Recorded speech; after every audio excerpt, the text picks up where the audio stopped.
we're going to talk a little bit about 5 steps to peace today, which is kind of relationship. So I tried to look up a little humor about relationships. And en route to church, this woman told me that her grandson was going to be making his first confession at the Catholic Church. He was 7 years old and he was a bit nervous. And so he asked his grandmother what he should expect. And she said she told him that it's where you tell all the bad things that you've done to the priest. And she said he took this big sigh and he looked so relieved. And he says, "Oh, good, I haven't done anything to the priest." All right. That little confession booth can be scary, can't it? All right, this is the last today in our series of the universal of spirituality, the spirituality of universal oneness, the 5 steps to peace. I've been working from the book by Neale Donald Walsch, What God Said, but he offers us a stirring challenge to explore the possibility of changing our fundamental beliefs. So I want to start out by asking you, have you ever had a belief that didn't make sense or it seemed silly and yet you refused to give it up? Maybe you just didn't think about it, you didn't care about it, you were lazy, you held on to it, but it didn't make sense anymore, right? As a young child, were you certain that there were monsters under your bed? Who had monsters under, or in the closet, or somewhere in the closet, there were monsters under your bed. What happened to that belief? Did it dissolve out? Did you get greater wisdom? I don't know. Do some of your old beliefs about God, about ways of living, do they still work? Or do some of them work today just as they did maybe, or they don't work like they did 5 years ago or 10 years ago? Or when we get into cultural beliefs and societal beliefs, are they still working for you like they did 100 years ago, 1,000 years ago? Beliefs that have come up through generations of ancestry and culture and society. Or is it possible that with each new generation, there's a capacity for new understanding? Can you see that in the Gen Xers and the millennials? There's a capacity for a different understanding, isn't there? I don't know if any of you are here, but you don't think like we think. That you think broader and more enlightened, and you don't hold things as tenaciously as sometimes we did. In a recent class that I was in, a woman shared with me, she was thinking about the Gaza-Israel thing, and she put her observations and her reflections on that, and she shared something I thought was really important. She said, "I thought about the Middle East, and they have had a belief of an eye for thousands of years." Does it still work? I don't know. Then in the New Testament, Jesus came and said what? Turn the other cheek. Meaning, in unity, we interpret that as look in a new direction or set your face to something else rather than just this. Turn the other cheek and look in a new direction. Charles Fillmore said that we have to be careful to not let our consciousness become crystallized, that we don't become so stuck in a belief that we refuse to change it or to alter it. When they asked him in the 40s about the dropping of the atom bomb, he said, again, he responded, sometimes it takes an explosion to break up calcified consciousness. Something that you just hold on to and it's not real or it's not serving you. Maybe it served you once, but now it's an incomplete understanding. It wasn't wrong, but it was maybe just incomplete or not fulfilled. What I love about unity is our openness to new understanding. It's a spirituality for today that's not only positive and practical, but relevant. And Charles Fillmore used to say it's open at the top. As more wisdom comes to us, as our consciousness expands, we shift our beliefs. It doesn't mean, sometimes people say, "Oh, you unity folks, you don't know what you believe, or you don't really believe anything." Yes, we do. We believe in God, an absolute universal principle.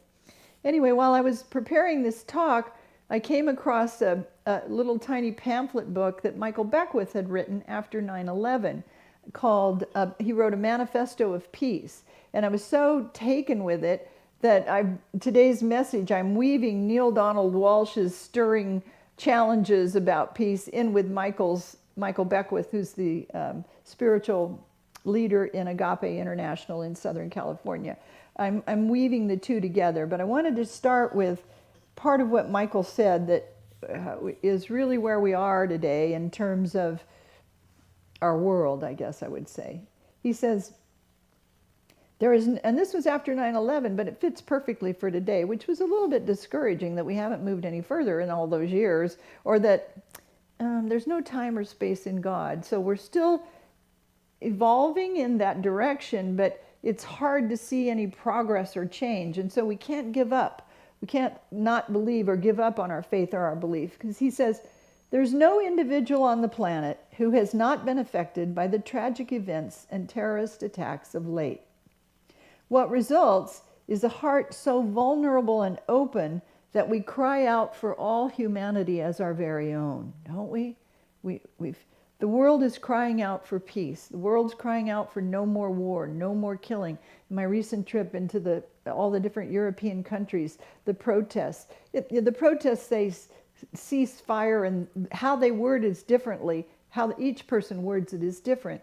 But what the evolution of consciousness is saying, we don't want any more war. We don't want any more killing. That's not working. Find another way, right? Isn't that becoming a dominant thought and consciousness on the planet? So while from 9/11 terrorist attacks to Hamas-Israel attacks, we may not be able to see a collective consciousness changing as rapidly as we would like, but we can see on the news all the people protesting, saying, no more war, we can't do this killing anymore, it's not working. Michael Beckwith goes on to say, he gives us an assignment, really. He says, each of us is on the planet at this stage in evolution because of what is endeavoring to be birthed in us, as us, and through us.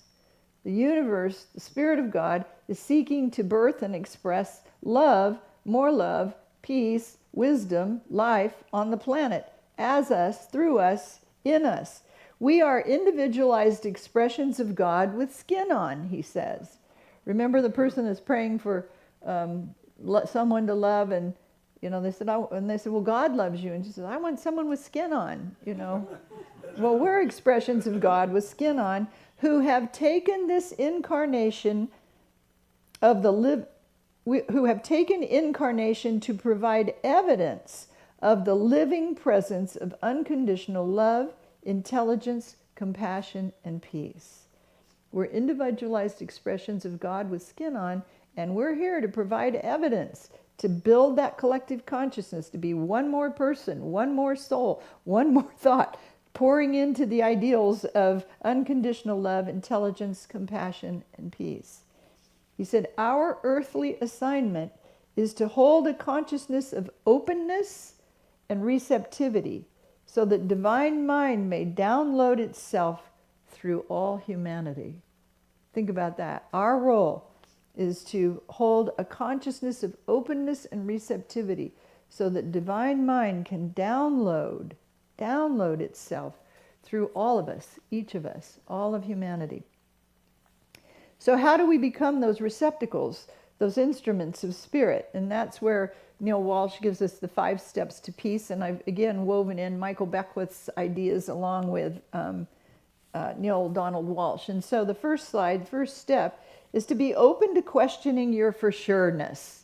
You're sure, you're so sure.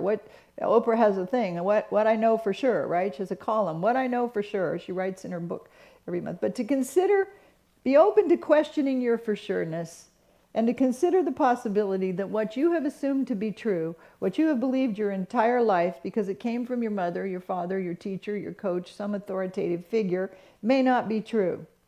It might not be true. And again, not that the old teachings were false or wrong, but in some place in some way, maybe they were incomplete. They weren't fully developed. Step 2 is to be open to seeing things differently. If there's something you don't fully understand, be willing to look at it with new eyes. And this idea, number 2, be open to seeing things differently. This is where, again, in Michael Beckwith's Manifesto of Peace, he may or may not, and when I share this with you, stretch your ability to believe or to think or whatever. So he says, the path of the emissary of peace is an all-inclusive one. where there exists a sufficiency of love and compassion for both the victims of violence and the perpetrators. Can you hold that in your mind in both places? That there is a sufficiency of love and compassion for both the victims of violence and the perpetrators. Think about that for a moment, because not everyone can do that. And some of us can do it part of the time. Some of us can do it in some instances, but not others. He says, in the mind of the emissary of peace, there is an understanding that the perpetrators of violence are also its victims. Victims of their own inner hatred, victims of their own inner loathing, and victims of the hatred that has been trained into them. Trained to hate, raised to hate. He says human nature, and this is where it gets interesting, human nature is inclined to resist this idea and fear that this may free the wrongdoers from accountability. Right? We just let them go. We don't hold them accountable. Be assured that the simultaneous compassion for victim and perpetrator does not prevent the wheels of divine justice from turning. We know, and we teach here every week, life is consciousness. Consciousness creates. Consciousness produces outcomes. If you live in a consciousness of hate and violence, that's going to show up somewhere in your life, right? I'm not encouraging us in any way to deny the horror of what has occurred. Who among us doesn't feel for the people who have lost their loved ones in such tragic ways, or who are continuing in such terrible suffering? But if we stay open, step number three is to be open to a new understanding of God that could produce a new way of living. So if you see the diplomatic emissaries at the table, and there's thousands of years of an eye for an eye, and thousands of years of turn the other cheek, and neither one of those is working successfully, then what's the third option? I mean, we have to stay open to a new understanding of a download into humanity, a download of divine wisdom and intelligence that can produce a new way of living, can't we? I mean, isn't that our role, to stay open and hold that receptivity?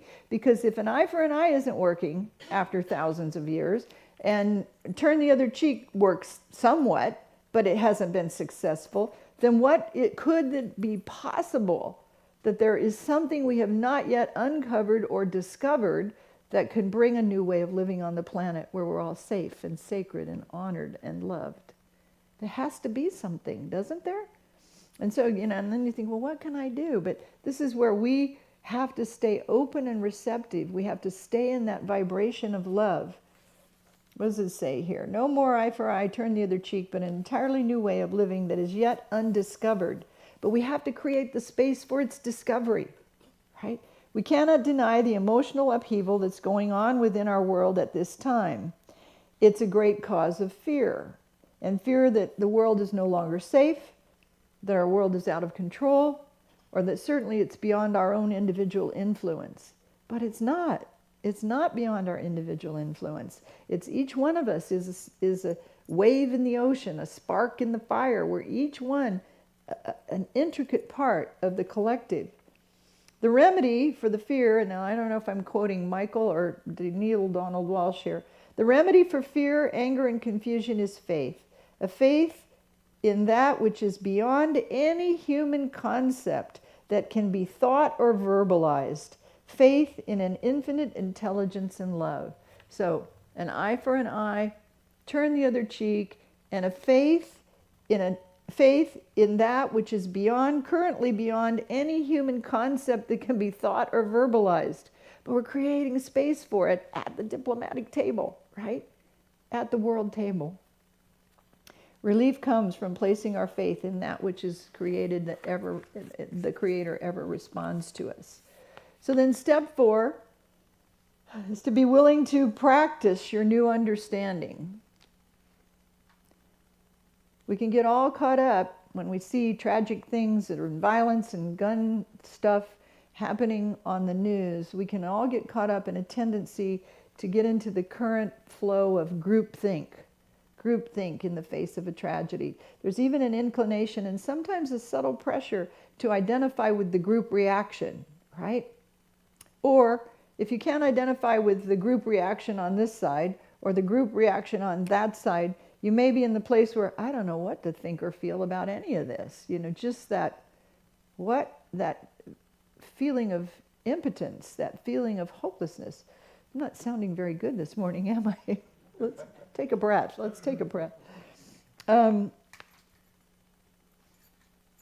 It takes self-control to maintain an expanded state of awareness and courage to break free from the mob response, to break free from the vigilante response, to stand still and allow this new discovery to emerge, right?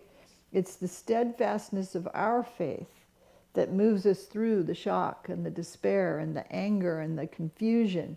It's our faith that anchors us while we simultaneously stand in, moving through the fear and the grief and the agitation and the anger, while we simultaneously stand in peace and harmony and forgiveness and understanding and love.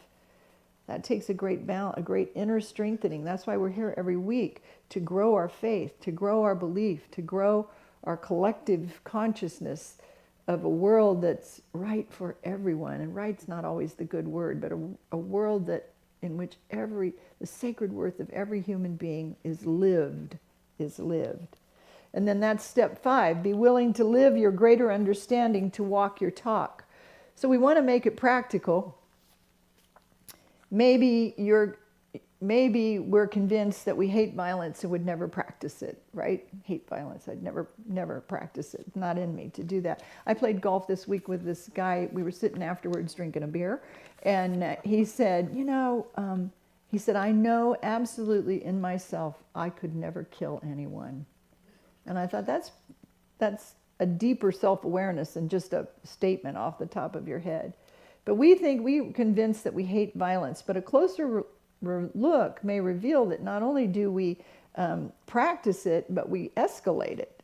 Someone may be a mental terrorist. Think about this. Inwardly sending bombs of judgment and criticism and animosity and anger towards a particular person, a coworker or a family member, toward a race or a culture.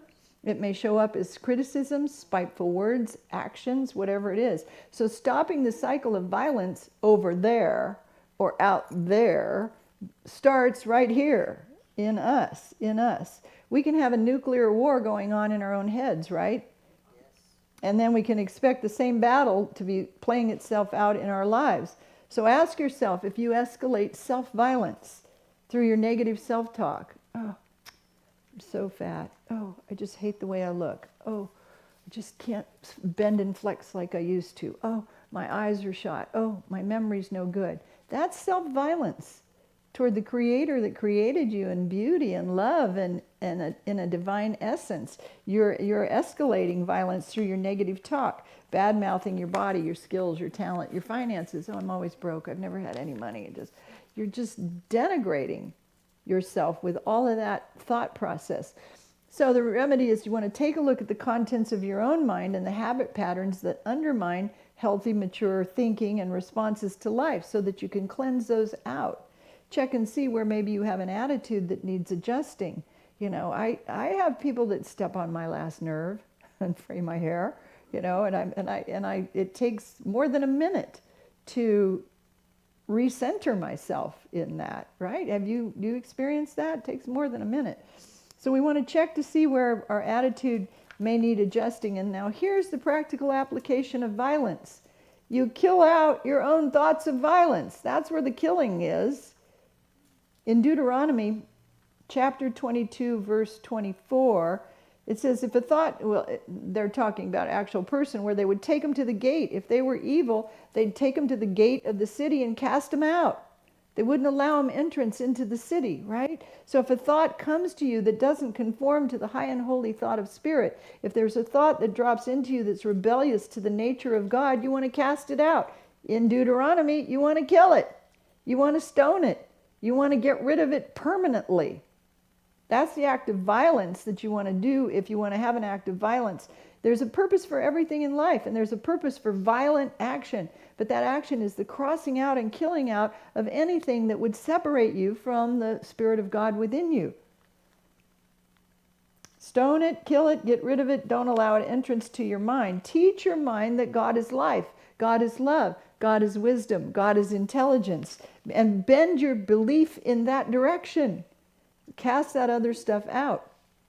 You want to say to yourself, I'm willing to say I don't fully understand all the ways that God heals.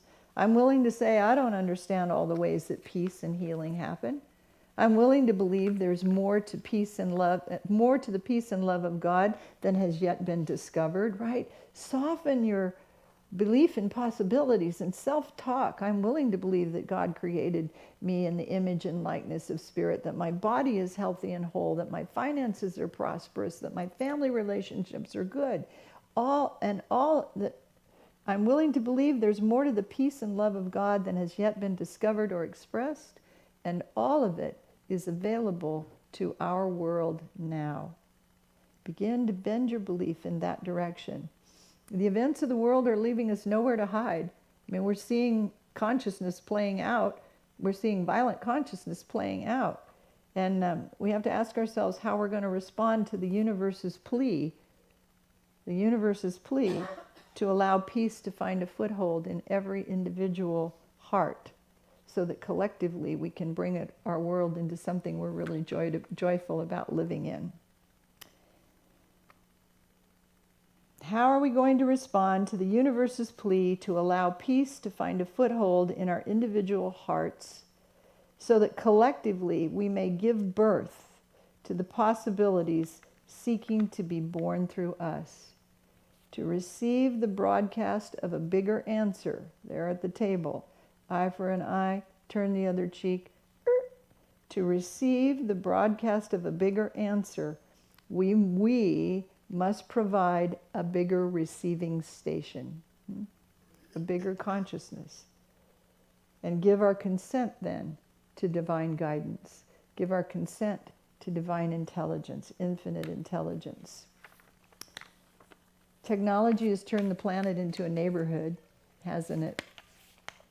Now's the time for the transformation into a sisterhood and a brotherhood where each of us fulfills our responsibility to be a beneficial presence on the planet, to be that invisible third person at the table, the table of diplomacy, the table of a new era, the table of a new world, to be a beneficial presence on the planet and to fill the responsibility of birthing that new way of being. This week, your homework is to bend your belief.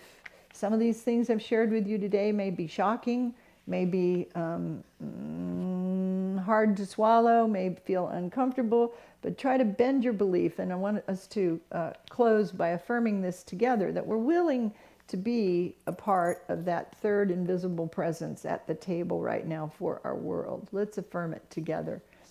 I'm willing to believe there's more to the healing life of God in our world than has yet been discovered. All the healing life of God is available to us and capable of healing us now. Yes. When I found that graphic of the world, I thought, I wonder if that's where Israel is. I can't make out what part of the world that is, the planet that is, but really it's the whole planet. Willing to believe there's more to the healing life of God in our world than has yet been discovered, but it's all available to us, and we are its instruments. The universe is seeking to release peace into the world as us, in us, as us, and through us. And so it is. God bless you.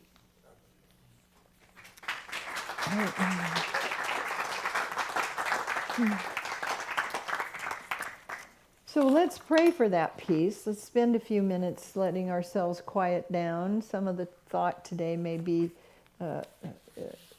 jangling to your nerves or inspiring to your mind, or just receive it with an openness and a receptivity. The book of Romans said, those who live according to the Spirit set their minds on the things of Spirit. To set the mind on the Spirit is life and peace. And so let's take a minute and begin to breathe in a deep breath, and breathe it in through your body and especially into your heart.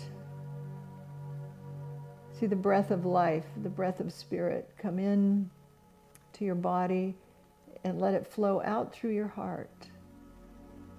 Every breath, take it into your body and breathe it out through your heart. Breathe love into your body and love out through your heart.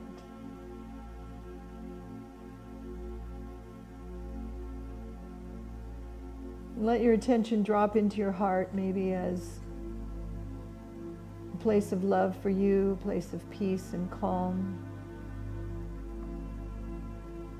And there in your mind's eye, see the area of your heart illumined, maybe with a bright golden light. A sphere of oranges and yellows and gold, vibrating, shimmering. And so breathe in the breath of God into that illuminated heart space and breathe out through it.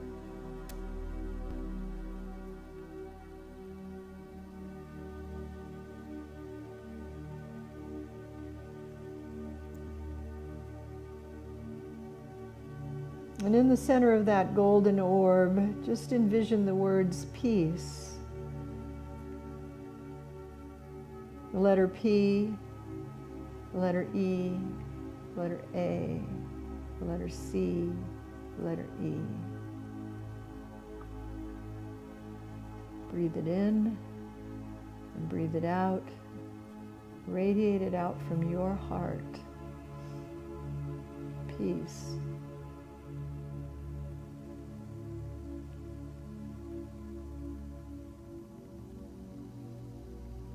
And then see yourself seated at the diplomatic table, a table of diplomacy for our world. And meet there that consciousness of an eye for an eye, consciousness of turn the other cheek. They've been there for thousands of years. But this glowing peace in you has been there for all eternity. And it's seeking now to resolve and dissolve any inharmony, any uncertainty, insecurity, inferiority. It's seeking to radiate out to those two paradigms of eye for an eye and a turn the other cheek, seeking to just engulf them in this brilliance of love.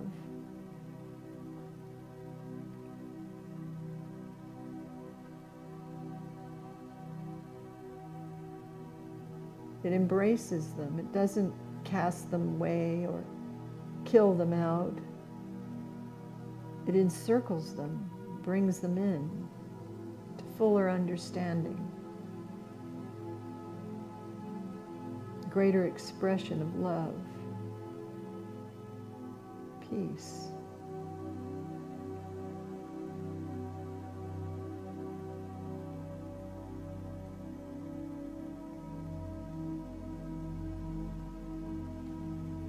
And so we place a symbol of our world in the middle of the table. And again, we breathe in the love of God and breathe out through that illumined heart to cover our entire world. Peace.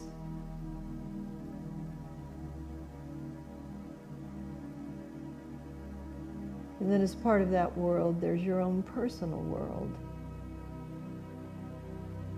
You place any care or concern also in the middle of the table. You breathe in that love of God. And breathe out through your body and radiate love and peace to any circumstance in your life.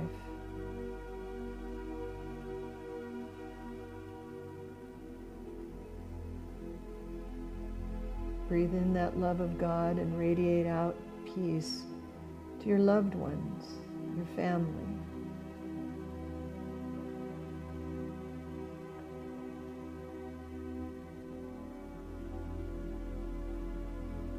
Invite the diplomatic minds and the peacemakers to also sit at the table. And see everybody breathing in unison, this love of God.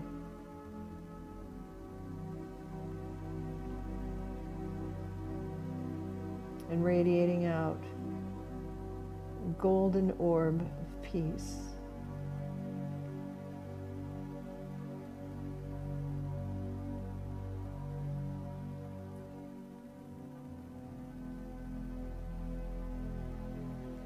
Today I set my mind and heart only on Spirit.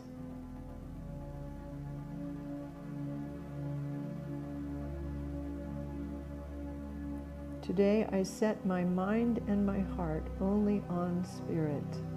Let's affirm it. Today I set my mind and heart only on Spirit.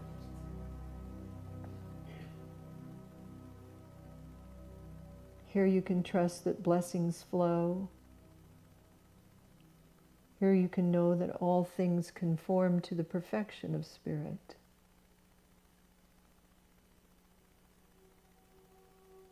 And that there is peace.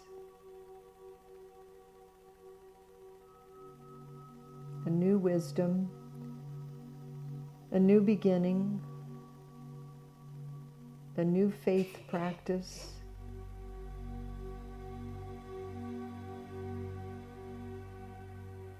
Those who live according to the Spirit set their minds on the things of the Spirit.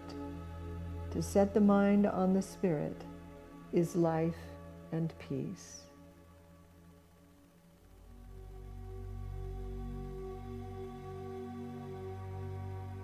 For this time of remembering, for this time of allowing ourselves to be a collective consciousness of peace and love, we are grateful. And we bring that orange orb back into our own bodies. We feel a sense of calm. Exhale the breath. And let your attention return here. As together we all say, Amen.